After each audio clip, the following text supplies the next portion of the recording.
Greetings YouTube, this is my drill press, which I love dearly even if it is underpowered and currently still broken. One of the things I do with this is I clamp things in place. Now this right here is beautiful. It does a great job and it is applicable in many ways. However, it can't be used in all scenarios. In those scenarios, I'm using these, or even a few times I've used this. And on both of those, to get a good grip, because this is hollow under here, there are ribs which are sloped, which is not ideal. So what I'll do is I'll take up this wooden block, and I'll put the wooden block like this, and then I'll clamp it in place, and that means I'm now pushing on something which is parallel to the bed, which is awesome. However, this is loose. It just flops around. So I'm trying to juggle the thing I'm clamping as well as the clamp, but even if they are a quick grip, it still takes me effort to get everything to line up, and that's kind of a pain in the butt. Also, because I'm using this piece of scrap wood, I have actually lost. This is the second one I've done, because the first one eventually cracked on me because I put pressure on it one day, and the grain, I put it in the wrong direction without thinking about it, and the grain just went whoop, and suddenly I had two pieces of wood, which weren't nearly as useful to me. So I cut another one.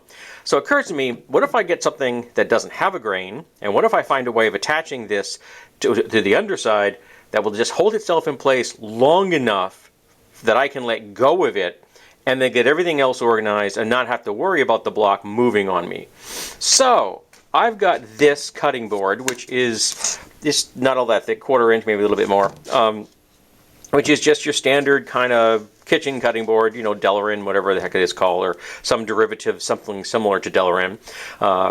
And I've used this kind of stuff before. For example, this vise right here has jaws in it that I made out of a larger cutting board.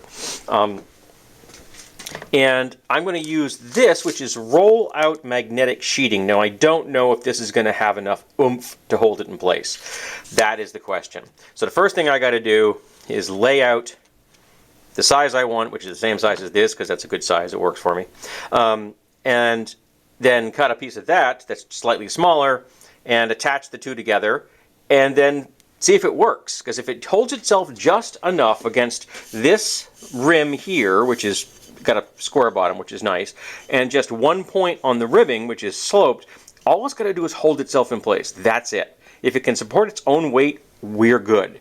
If it can't support its own weight, then I'm going to have to rethink what type of fastener I use. So I'm probably going to want to get some neodymium magnets and then set them, get some thin ones and set them into this, get some Forstner bits of the right diameter, cut into this a little bit to make a little hollow, then drop that neodymium magnet in there with some epoxy, make sure I get them set up in the orientation I want. So I have like 2 here and maybe 2 here, and that way I can hopefully, maybe I may actually end up having to do 6, I'm not sure, because I really ideally want to have options. So if I can, I want to be able to create a triangle in numerous different orientations. So that may be 5 of them, maybe 2 here and then 3 on the other sides. That way I could create 3 different sized triangles to get the point where I need them, because sometimes you have to, you know, I got to rotate this in different orientations sometimes depending on what I'm trying to drill and what I'm trying to hold. So let's give that a shot. Let's do some layout and then we'll do some cutting and then we'll see if this thing works. This should be a pretty fast project, or it could absolutely fail very quickly. So apparently the magnetic sheet I'm using is old, because not only is it incapable of holding its own weight against my table, this way with the nice, although up there I can kind of feel a resistance, but not by much. But the sticky stuff on the back isn't. It's not sticky at all. So that idea went down the drain. So I am definitely going to have to go with the neodymium magnet plan. So I'm going to have to go get some neodymium magnets and a Forstner bit that is the correct diameter, so I can create some nice little hollows in this right here. And I just used a 4.5 inch power saw to zing, zing, zing and do some cuts, and then cleaned it up with a deburring tool. So that's all I did. It wasn't all that exciting. I did have to use a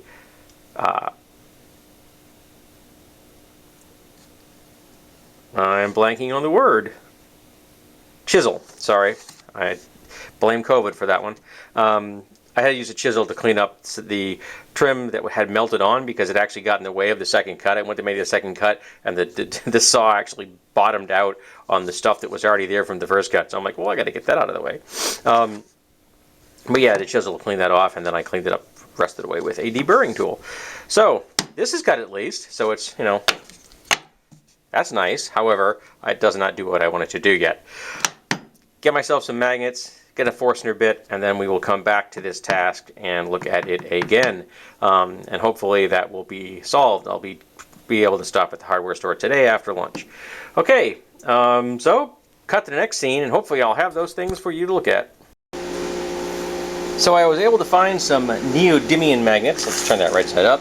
And that actually worked out to a pack of 6, which is perfect. So I'm going to drill, set 3 holes on each long side of this, and I got myself my very first Forstner bit. I don't think I've ever owned a Forstner bit before, and I just want to make this just below the surface so that I can set those in so they're not going to move on me. And I would still like to get about half of them sticking out or so. So I have to make sure I don't go in too deep on this. So now I have to set this up in my drill press, and make sure I get the depth correct so that I don't go too deep into this. First thing I'm going to need to do is come off of the fixed sides, the 2 sides that were they came with commercially, and use those to set up where I want the holes to be, or the insets to be. And then I'll show you how I get things set up in my drill press.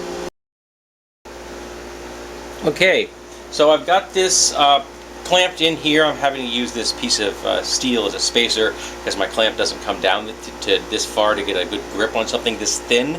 So this is a common spacer I use. I actually don't know what this was originally. A piece of steel I picked up at an estate sale. I've used it for clamping for years now. So I don't know what it was originally, but for me it's been a really useful clamping and spacer block. So now we're going to try giving this a go and see what happens. I've never used a Forstner bit before, so this is the first time.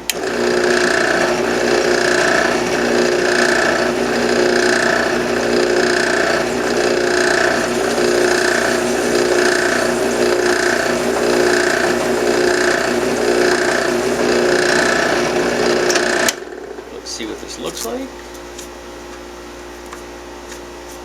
Alrighty, so we're going to pin that in place. I'm going to hold this in place. Sorry, I still haven't got my drill press fixed. And then we're going to see if I went too deep on that one. And of course, being the professional that I am, I did not actually open up the magnets yet. So I'm going to do that right now, so that I can then tell you if they're too deep or not.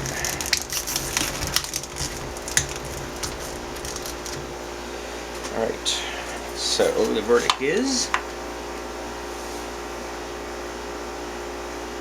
no, they're not too deep. That's pretty much exactly where I want them to be. They're just shy of, and boy are they powerful, because they're already sticking to the table, and there is a 1/4 inch piece of plastic between them. So these are definitely going to hold themselves in place once I'm done. Get them off the table because they really don't want to come off. And I'm going to make sure I put them over here on plastic so they don't stick to anything. So now I just have to do that 5 more times till I get them to look exactly the same, and then it's time to mix up some epoxy, and we're going to put those in there and hope that it all comes out well, because I don't know how epoxy is going to take a while to dry, so I'm not going to be able to test this today. But next clip will probably be next week. But at least I have that nice clean hole. I like this a lot. I'm thinking that I may be purchasing more Forstner bits in the future because I really like that nice crisp hole. Admittedly, this is being plastic, so it's going to give you probably much the perfect result because it's got no grain as opposed to hardwoods or even softwoods. But yeah, that's a really pretty hole. I like that. So now do that 5 more times, and then it's time to mix up some epoxy. Alrighty, so here is the plate, the platter, I don't know what I want to call it, and it works perfectly. It holds itself right in place, which means I'm going to be able to come in here with a clamp and do that one-handed, which is frigging awesome. I am very happy with this. It's a very simple thing, but it's it was next to nothing for cost. And I bought the neodymium magnets, I bought the Forstner bit, but I can reuse the Forstner bit, and this is awesome. And it just works very well. And storage should be no problem. Just stick it on top of the drill, because it's not going to go anywhere with 3 neodymium magnets holding it in place. So yeah, that's awesome. I'm very happy with this. So a simple process, nothing special, but it means that I now have a clamping assistance device that is going to make my job at this drill press much simpler. I'm very happy with this. Again, it's a short build. It's pretty straightforward, but it works. And I am always happy when something that I design in my head actually comes out into the real world and functions the way it's supposed to. That's always kind of nice. Alrighty, folks, thanks for being here for this build. I hope you had a good time, and I hope you come back for the next one.